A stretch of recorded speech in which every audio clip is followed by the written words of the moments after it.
From an outsider's perspective, winter may seem like time to relax for many farmers. Ryan Bell of Bell Farms says it's quite the opposite. Winter provides farmers time to prepare for the upcoming planting season.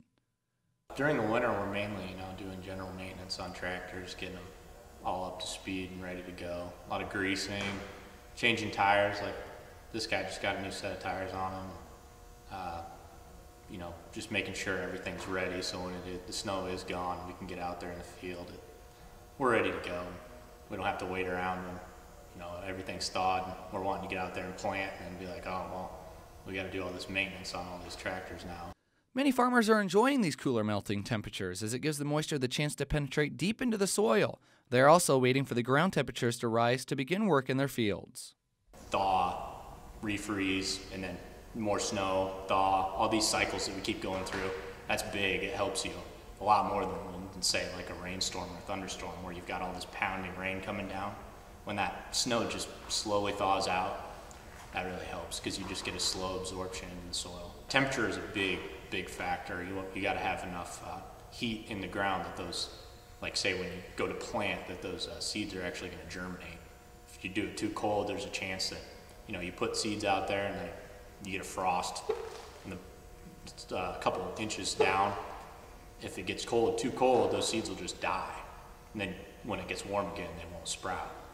Many times planting season is spaced throughout the early spring based on how long it takes the crops to mature come the harvest season this fall. When you want to plant, one of the nice things about planting is you want to kind of spread out your planting time. Like you'll have some crops that are, maybe they'll mature in 120 days, like for corn, and then you'll have some that are like at 110. So you can space out your planting and have it so you don't have to like plant it all in one day. You can plant this variety if it's 110 days, plant it 5 days before or something. That way, when it matures, it doesn't all mature at the same time. Oftentimes, farmers rotate which crops they have in each field every year. This can save them lots of money in the long run as fertilizers can be very expensive.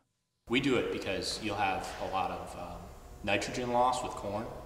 And if you are running corn on corn, year one corn, year two corn, you're going to have to apply a lot of fertilizer to get those nitrogen levels back up. And fertilizer cost is really skyrocketed. And that alone is a big savings for us. If we can run beans replenish that nitrogen. Propane is very expensive right now, so drying corn can be very pricey. Bells wait a little longer to harvest to save money in propane expenses. GPS systems in the tractor have made harvest season a little less stressful for many farmers. We like to let it sit out there a while longer, let it dry itself, and then pick it at about 15%. And that's kind of ideal what the co-ops and the seed companies look for when you're bringing in corn to them. They want that in that 15 range, 17, somewhere around there. When you're picking corn, you have to go exactly into the rows of the corn and line up with the rows exactly. Beans is just kind of like, you can drive all over the field. There's no set place that you have to go.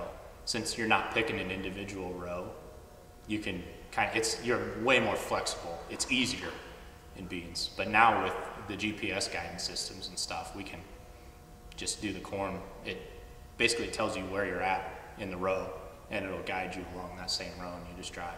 So now it's pretty easy to do corn, but a few years ago it's pretty tough. Reporting for UNI TV, I'm Blake Anderson.